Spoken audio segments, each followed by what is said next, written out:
what people don't know is that I would write my scripts in English, and then I would send it to my mom to translate. My sister. Yeah. It happens. Welcome to the podcast. Súbele volumen. Conversation with the people who were with me. In the world of TV. Carlos tonight. This is Carlos Tonight. Welcome to the podcast. Today we're talking about all sorts of things, from social media and improving your game to growing up Latino. And soccer players are universally known to be the sexiest athletes around. I'll ask my guests if that's true. Before we start, a big thank you to those of you who checked out our premiere episode. It was so much fun talking with actor David Fernandez Jr. about mental health, his new app, Earn Your Life, and of course, his new role in Selena, the series that will be out soon on Netflix. I really appreciate your support, and if this is your first time, thanks for being here. So I used to host this show for the local Fox station in Springfield, Missouri called Enfoque Latino. It was a news magazine that focused on the growing Latino community, and one of the first people I ever interviewed for the program was this young soccer player named Eduardo Conde. He was a badass. He played for the Springfield Demise Soccer Academy and later the Dallas Tornado. And I'm very excited to have him here live and in person. Eddie, welcome to the show. Thank you so much for having me. Oh, man, you brought so many flashbacks with that great introduction. Thank you so much. I'm glad you're here. Okay, so we're actually sitting with a good distance between us, in case anyone's wondering. So, you know, when I was making my invite list, you were right at the top because not only did you inspire me 12 years ago, but you inspire me today with everything that you do. So I appreciate you being here. And it's funny because back then, I was the one on TV, and now you're the one that's on TV because of your job.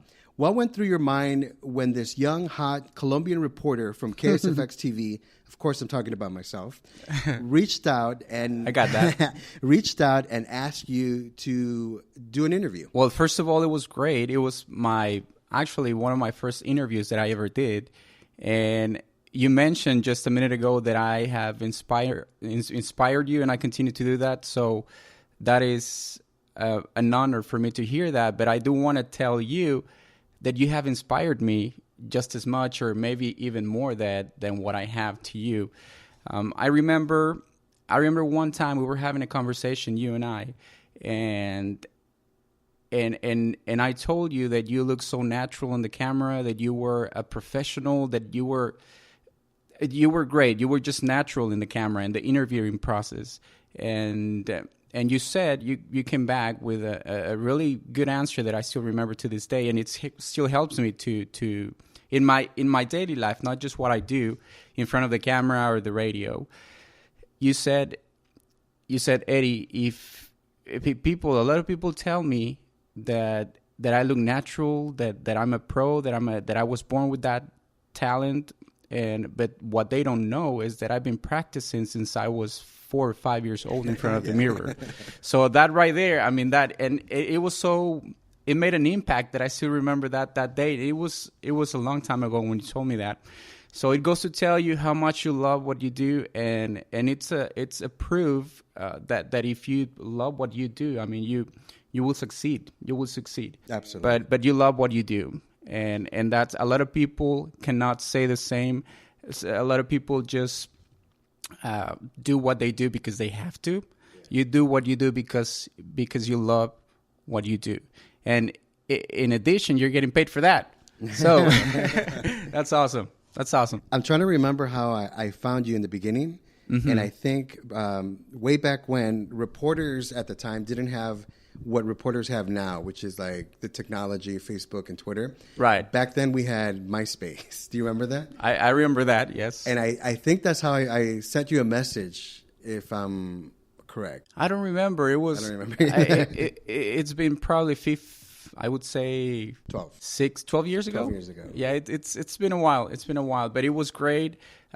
Being in Springfield, I was playing college ball. I was playing semi-professional ball, and it's a small city. If you remember Springfield, maybe 97% Caucasian and not too married. It wasn't a diverse city, but I loved that city because at that time, I just wanted to be in an all all American environment, and what I mean by that is it's the language, all English environment. I was before arriving to Springfield, I was still trying to perfect my English. I didn't know any English until I came from Mexico. I came to high school, to the U.S. So after that, and then in high school, I went to a border town school where everybody spoke Spanish. I mean, I was going to school in an American school, and everybody was speaking Spanish. So it took me a while to learn to really get the language. Even when I was in college, after high school, I went to Spain. I don't know if I ever told you that, but my freshman year in college was in Madrid, in Spain. I was following my dream of becoming a soccer player, and I thought that Spain would be a good option. So, as it turns out, I went to an American university in Madrid. So when I was in Texas in a border town high school where they speak English, they were supposed to speak English. I never learned any English. But when I went to Spain, I said, you know what? If it was an American university and I saw so many people with so many different accents, and I said, if I'm going to learn, I'm going to learn. I was shy about the language because I didn't want to sound silly, or I didn't want anybody else to make fun of me. But I said, if I'm going to learn, if I'm going to sound silly or whatever, I mean, so be it. It's just an accent. So what? So I was more confident, and where they speak Spanish in Spain, I think that's when I really grew, when I really understood the language. I feel the same thing with like Spanish. Do you really? Yeah, I kind of get embarrassed talking Spanish. Okay. So it was kind of the same thing with your English. But your Spanish is perfect. I think I owe it to Enfoque Latino in Springfield. Oh, okay. Because when I was hired for that TV station, like I think about a week or two, they said, hey, we want to do a newscast that is for the Latino community. And so then they had me do it all in Spanish.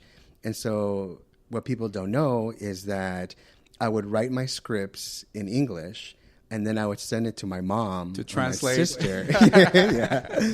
And so then we didn't have Google Translate back then, so so yeah, they translated it, and then they would send it to me, and then I would have 3 or 4 days to practice and read it over and over and over. And then Saturday when we did the show, I was just like on point reading it. Sometimes I would mess up words, and sometimes we had to redo stuff, but that's how I learned. When I first moved out of my house, I lived in Iowa, and there was no Latinos in Iowa. And so I found this real small church that had Spanish speakers, but you had to travel a long way to get there. And so I remember going on Sundays just to be around Latinos because I was forgetting my Spanish. Right. Is that the same thing? Did you experience like with English, like forgetting some words, or are you getting better? Obviously, you're getting better. Right. Well, since the language, if you don't practice, you will forget it.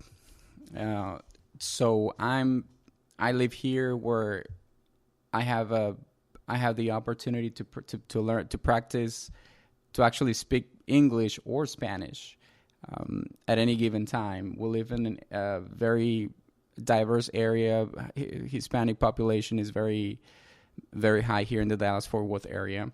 And that's part of what I do actually at my job now, is recruiting students for a school district. That's why I go to the radio. That's why I go to TV, to talk to our Hispanic families in the area, to talk to them about the opportunities that we offer, how magnet education can improve the life of their students, can help them be more successful whenever their students are going to school and they're having fun because of the programs, the enrichment programs that we offer, the additional curriculum opportunities that we offer. So I'm excited to be able to use my Spanish. I'm excited to be able to still improve my English. I know it's not perfect, and I know I have an accent, but I'm very proud of my accent, because you know what an accent means? It means that you're bilingual, that you're probably fluent and a different language, and that is an asset in the job force or in the workforce. Any industry, especially in communications, and you know that you're bilingual too, it'll help you reach more people. It'll help you communicate your message better. It'll make you more money. Do you still remember your first time when you were on camera? Yes. Professionally, not just playing for fun, like for a job. Do you remember who you interviewed? Do you remember where? I know it was in Ottumwa, Iowa, which was at that time market 197, so it was a small market. Okay. And I think I was interviewing like a firefighter, and it was about some type of program that they were doing. And the reason why I remember that was because the person who was training me, she goes, okay, now it's your turn to say something on camera. And as soon as I grabbed the mic, I was like, well, okay, this is what's happening, blah, blah, blah. And she was just like, oh that's my when God. That's when she said, you're a natural. I'm like, I've been practicing since I was 2. Yeah. So everyone laughed because they were thinking that I was going to come on there being all nervous and shaky and all that stuff. And I was just like, here's what's happening, you know? So you were on it. Yeah, I remember my first time, for work, that I had to be in front of the TV, the professional studio with Univision. I was excited, but I was nervous at the same time. I was not a communication specialist. That's my position now, my title. I'm in marketing now. Before, I was still working for a school district, but I was teaching. I was a Spanish teacher. So because we were trying to reach our Hispanic community, I got a phone call from our district office and an invitation for me to reach our Hispanic community through Univision radio and through Univision channels.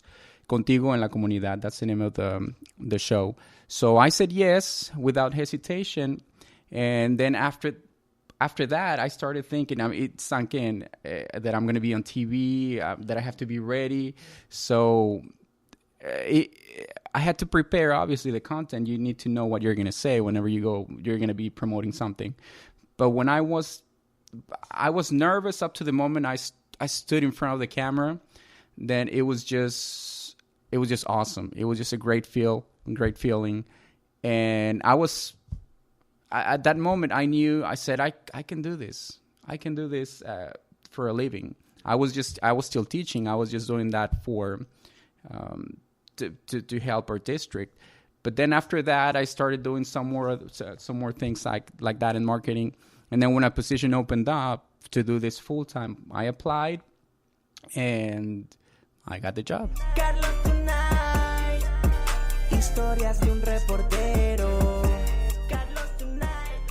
By the way, do you still play soccer? Not as much as I would like to. I'm older now. It takes, whenever you play sports and at the intensity that I like to play. I mean, when I play, I play. I like to play. It's not just play for fun. Your body takes longer to recover. It's not the same. When I was 18, when I was in Springfield, I could play 3-4 hours a day, and I would get up the following day like new. I could recover very easily. But now it's not the same. I'm not 18 anymore. I don't want to tell you how old I am, even though I look very young. You can see in the camera. But it's not the same. I play golf. Yeah. My father used to play soccer in Colombia. And then my friend Jeff that I met in California, he plays soccer. And then you, all three of you are just the 3 people in my life that I know play the game. Right. And then doing stories, I know that playing soccer builds teamwork. It does. So what did you walk away with from playing soccer? From playing soccer and sports in general is just a competitive edge. You want to be always... You always try to be the best. In training, whenever you give 100%, you know that you're gonna come out in the games, and then you're gonna be able to perform. So pressure too. You learn to build tolerance, stress tolerance or I guess it's part of that competitive edge. You learn to build a family. Your teammates become your family. You're training with them 3-4 hours a day. You're going to school with them as well. So it was really good, a really good experience for me to be able to play college, to be able to play semi-professional. One thing I remember from our interview 12 years ago is I asked you what soccer meant to you, and you responded, "Soccer is like a language." What did you mean by that? And do you remember that? I'm trying to remember. I remember that I said that I was very passionate about soccer, and I was trying to see that video. Do you still have that video? Somewhere. I had it on my Facebook, but it was just a link. I was not able to recover that. I actually have a box of old tapes from my work. It's probably in there. Is it really? Okay. So, but there's a real small clip on YouTube of you playing soccer, and it was my annual year in review for Foco Latino. Oh, that's awesome. That's awesome. Soccer is like a language. Soccer is like a language. I don't remember. That's kind of deep. It's so deep that I don't even remember now. And I was like, maybe he meant it's your life that's what you, because at the time that's all you did, right? Right, just school and concentrated soccer, on the sport. And at that time, I was still young. I was still very competitive, and I was still trying to play professional soccer.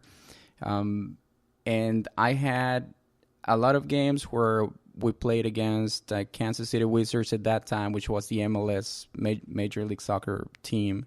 I played against Columbus Crew. I was in Toronto doing some tryouts. I played against a lot of professional players, and I felt at the same level or even better than some of the players that I played with. So I knew I could do it. I knew I had the talent, just like when I told you that when I went to Univision to do the interview, the TV studio. After that, I felt that I could do that for a living.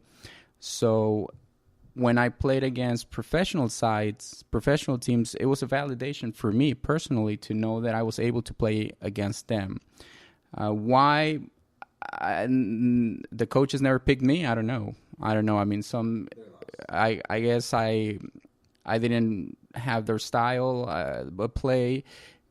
I don't know, but I didn't make it. But everything happens for a reason, and I was not meant to play professionally. I'm very happy with my life now. I'm married. My wife. My 2 girls. So my princesses. They're my world now. That's probably why I don't get to play sports or soccer as much as I would like to, because my fun when I became a father, my fun switched from sports, from my pleasure to being with my girls, to playing with them, doing gymnastics, going out on the bikes. It's just different. When you have a family, your perspective in life changes. Do you think they're interested in playing soccer? They are, because I was playing recreational soccer indoor, and they came with me a few times. It was late at night, so they wouldn't be able to come with me every single time that I played. But they came. They saw me play, and they saw the intensity that I played with, and they would always ask for me to train them, that they wanted to play too, that they wanted to play. So we're doing some other things. We have tried golf. We tried the bikes. They like gymnastics. They are really into folkloric dance, that's amazing, because that's part of our culture. Your culture as Colombian, my culture as Mexican. Traditional dances, and it helps a lot with their coordination movements. With the music is just great. It's a great way to teach so many things too. So I was reading an article online the other day, and it said soccer players are universally known to be the sexiest athletes around. What do you think about that? Do you think there's any truth to that? I would say yes, but then I need to add athletes in general. It's not just soccer players. Soccer players universally, because soccer is the most popular sport worldwide. There's no other sport as beautiful as soccer, and as when the World Cup comes around, everything stops for a month just so people can watch their national team play. School sometimes gets canceled, and depending on the country, just whenever their national team is playing, just so the kids or the teachers can see it. And the jobs also, they give you a day off, so it's pretty amazing. But the reason why I say that, to answer your question, it's very demanding. So soccer is very demanding physically. So if you're training 3 or 4 hours on your body to perform at a high level, you're gonna notice that on your body. You're gonna see your muscles grow. You're gonna feel good. Your body max, is it body index max? Index. Your body mass index, right? How does speaking of that, how does a soccer player stay fit? Because there's a lot of running in soccer. It is, but it's not just running like a marathon runner. You have to do intervals. You have to work. In our muscles, we have what they call the short run fibers in the muscles and long run fibers. So you have to train both. And how you train them is through intervals. Whenever you're running a lap, for example, you run 100 yards fast and then another 100 yards slow, like a jog, like a recovery jog. Then do another 100 yards fast. It's just very simple training, just very simple training. I feel like they think about like body image, but sexy to other people might mean being smart, being kind, having a job. Yeah. Did you see this latest cover of Men's Health with Lenny Kravitz? No, it's the first time I see that. Yeah, he looks good. Yeah, well being a competitive athlete gives you a lot of confidence in what you do. And I would say personally to me, and I've talked to my wife about this, that it's what's more attractive in a person. It is not really the way they look physically. It's the way they are, how confident they are. What's the craziest thing a fan has ever asked you? And I'll tell you my story so you can think about it. But I remember when I first started in TV in Iowa, a woman, a viewer, sent me a couple of pictures of herself. It looked like she went to Sears and she took the glamour shots. And she had a nice dress and she was all fixed up, and she wrote me a nice note that she seeing me on TV and was wondering if I wanted to go out and have some drinks or whatever, and gave me her phone number. She was hitting on you. Because back then there was no social media. Yeah, no social media, so that's how they did it, through mail. Mail? Regular mail? Like regular mail. Wow. I'll tell you a story though, something really, really cool that happened. It was actually here in Dallas. I was playing for the Dallas Tornadoes, semi-professional team. And my wife, which was my girlfriend at that time, invited her sisters to come watch me to the game. And it's 7 sisters, and my full name is Eduardo. So what they did, they created shirts with my initials on each of their shirts.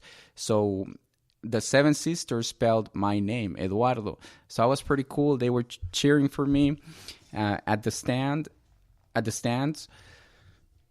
So at that time, I was playing as a fullback. So I was a defender. Usually, now fullbacks are able to attack more and to score goals. But at that time, our system was more of just defend and stay back. But when I saw them on the stands, I said, I got to do something. I mean, they're here to support me. I have to impress them. And so I was able, in a play, I was able to step up and get close to the goal. And one of my teammates just crossed the ball from the other side of the field, and I just took a header and scored. And I think that was my only goal the whole season. But it was because I said I was motivated by them being there, and it was just so cool to watch them and to have my name.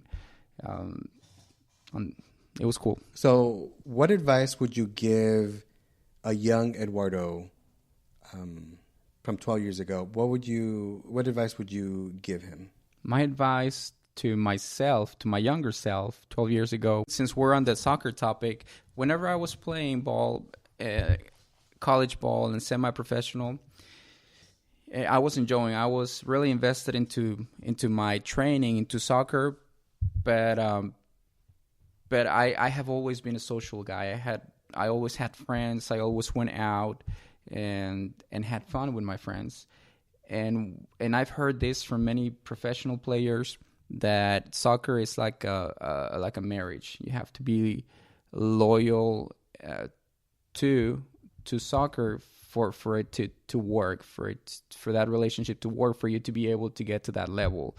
What I mean by that is that if I had that my younger self in front of me 12 years ago, I would advise not to go out as much, to take care of your body, to take care of yourself, to be able to accomplish the goal that I had to become a professional soccer player. Good answer. I like that. Thank you. Conversation with the people who were with me in the World TV. Carlos tonight, Carlos tonight. So, growing up Latino, you're Mexican, I'm Colombian. How would you describe your family gatherings growing up? I know I had a lot of parties, and the food was just endless. And the music. How would you describe your culture? The same, and it's something that I would really like to have back, because we don't do that anymore. My family, we're all in different cities, so sometimes it's hard, and we all have different families. We all have our families, our jobs, our commitments. So sometimes it's hard for us to find time to get together, and even though we do, but to get together and do and just like and then just enjoy ourselves like we did before. I know for me, that aspect of my life changed whenever I moved to the U.S. I was farther away from my relatives, so I was not able to go to the parties as often or as I would like to, or as I wanted to. But it was a different process. Did your mom or grandma ever get mad at you and yell at you for not eating all their food? No, actually, no. And this is very important. I'm glad you say that, because this is a teaching moment for all of you out there, for your fans, for listening. You have to learn to listen to your body. No matter what anybody else tells you, we're all different. You can, even though we may look alike, maybe you can potentially eat more than myself, or I can eat more than yourself. So you have to listen to your body, to your stomach. And that's what I tell my girls, my daughters. Just whenever you're satisfied, whenever you feel that you don't have to eat anymore, that's your body talking to you and telling you that's all I need. I don't need anything else. I don't need any more. Because whenever the stomach is a muscle, the more you put in, it'll stretch, and eventually you will need more to be satisfied.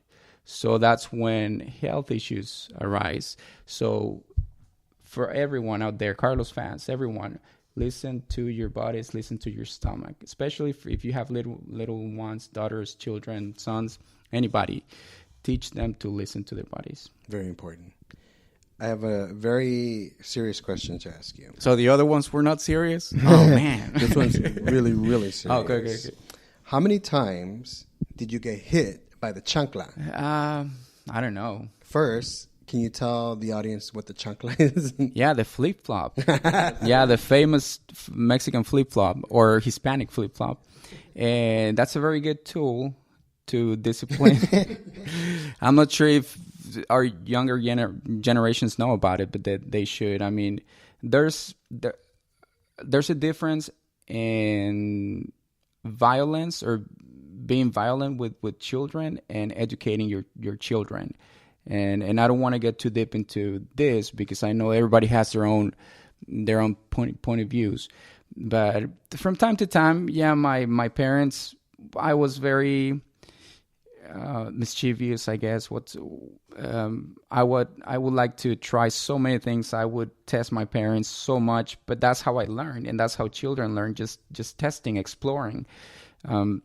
But yeah, but the one that I remember though is my grandfather. Whenever we would go to their house, and he was so good with that chancla, with the flip-flop, he didn't like for us to slam the front door.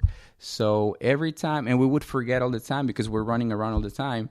So he would sit outside in the patio, in the backyard, So every time we would go out and exit that through that door, and we would slam the door, he wouldn't grab us because he wasn't able to, because we were running. But he would get the flip flop, the chancla, and he would throw it to us.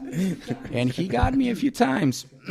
I must say, he got me a few times. He was pretty good. Growing up, did you speak?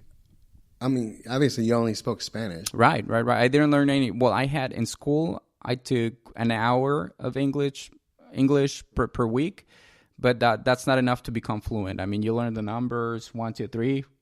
You learn how to ask for permission to go to the restroom, which helps. I mean, having a little bit of knowledge, prior knowledge. But no, I mean, I came to the U.S. and when I remember the first few days in class, I wouldn't understand anything. I was not able to understand the word the teacher was saying. I remember going into like the after the first semester, actually was when I was able to, when I started to train my ear and to be able to understand the language. But it was after like 4 or 5 months when I was really able to start to understand, because I mean, I didn't have any prior knowledge. Did you watch any TV shows or anything like that to help you? I did, but not to help. But everything was in Spanish though, because I didn't like the fact that I wouldn't understand. So it was just easier. Like El Chavo del Ocho? El Chavo del Ocho, yes. That's a good one. That's a funny one. And that show, funny fact, it's been translated into, I think that's the most translated show ever from a Spanish-speaking show. Yeah.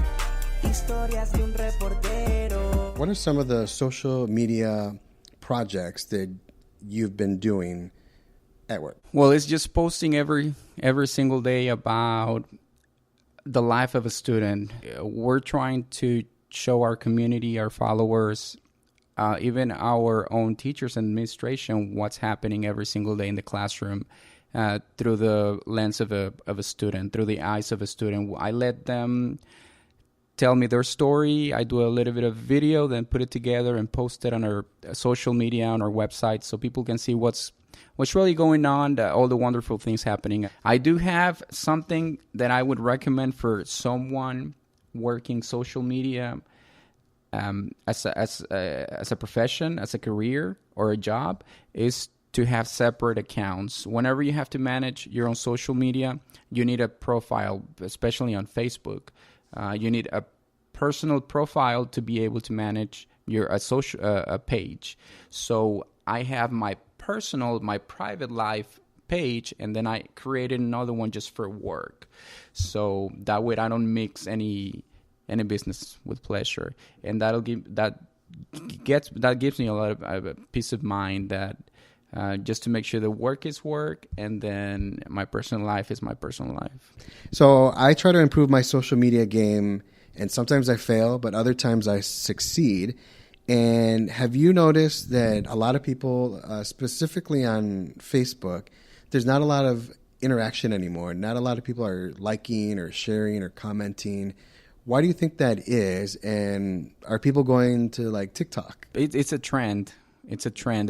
Social media is not the trend. Social media is the industry, which is still very effective and a very cost-effective way to communicate to your audience, and for them to give you information without having to pay for it.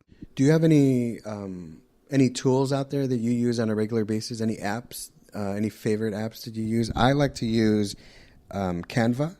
For design, yes, for your flyers, yes. That's a good one, because they have, well, most of the graphic design platforms will have a free version, just like an app. Canva is a good one. I've used it. I use Adobe Suite. That's subscription based. So if you want to pay, if you have the means to pay for something, it's a really good investment. I just discovered something called Eraser, and it allows you... Eraser? It allows you to take the background out of your photo. Oh, yeah. And I've been using that for YouTube. There's so many resources and information out there. Marketing, you can still be really creative. Especially, well, obviously, the more creative you are, it's better. You'll have more engagement with your audience with your community. So you touched on this earlier, but my advice to young Latinos out there who are listening is to learn Spanish because it's so important and it has benefits like you were talking about earlier with employment, with getting paid more, and it's always good to celebrate your culture. Absolutely. And what better way than to know your own language, right? Right. And not only just to be able, not only to know the language, to excel at it. It's whenever you grow up here in the United States and you're in Spanish, even though you speak Spanish at home, but you go to school and you speak English in school, sometimes you don't learn Spanish the right way. And I don't want to offend anybody, but they use words, made up words. And I would encourage everybody to at least take, whenever you have in school, you have to take an elective class, and most likely it will be Spanish, unless you want to speak French. But Spanish, even if you speak Spanish at home, the academic Spanish is not the same. It's not the same as the spoken Spanish at home. So I encourage you to really concentrate, to really pay attention in class, and then to just try your best. It'll pay off, trust me. Whenever you're out of school, just like Carlos said, it'll pay off. Eduardo Conde, thanks so much for being here. You are always welcome, my friend. God bless you. Thank you, Carlos. God bless you too. And that's a wrap. Thanks for listening. Check us out at Carlos Tonight on Twitter and Instagram, Carlos Tonight Podcast on Facebook for more on the show and upcoming guests. My theme was created and performed by Skin Gales. The show was produced by yours truly, Carlos Correa. Carlos Tonight is available every other Wednesday wherever you get your podcasts. Dale